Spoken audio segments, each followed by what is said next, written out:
Welcome to my YouTube channel. दोस्तों आप सभी का स्वागत है। आज के इस वीडियो के माध्यम से आप सभी लोग को बताने वाले हैं अभी जो आप लोग को आज का डेट में जो टाइपिंग टेस्ट लिया गया है मुजफ्फरपुर डिस्ट्रिक्ट में।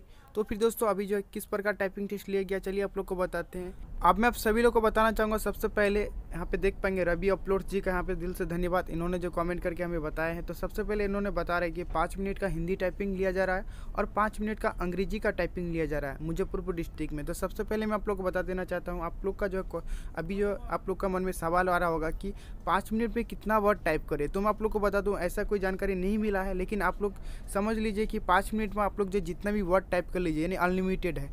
हिंदी में 5 मिनट दिया जा रहा है, इंग्लिश में 5 मिनट, दोनों में दोस्तों आप लोग जितना वर्ड हो सके उतना टाइप कर दीजिए। क्योंकि दोनों का अब जो लोग ज़्यादा टाइपिंग करेंगे, ज़्यादा वर्ड टाइप करेंगे, उनको सिलेक्ट किया जाएगा पहले। इसलिए जो आप लोग जितना हो सके उतना टाइप कर लीजिएगा हिंदी और इंग्लिश में। बस इतना से ही आप लोग को जानकारी देना था। अब मैं आप लोग को बताना चाहूँगा, ये छोटा सा जानकारी आप लोग को देना बहुत ज़्यादा ज़रूरी था। आप लोग जो अपने मन का बात कमेंट पे लिखिए और आगे की जैसे भी जानकारी मिलती है आगे आप लोग को देते रहेंगे। तो मिलते हैं नेक्स्ट वीडियो में, तब तक के लिए।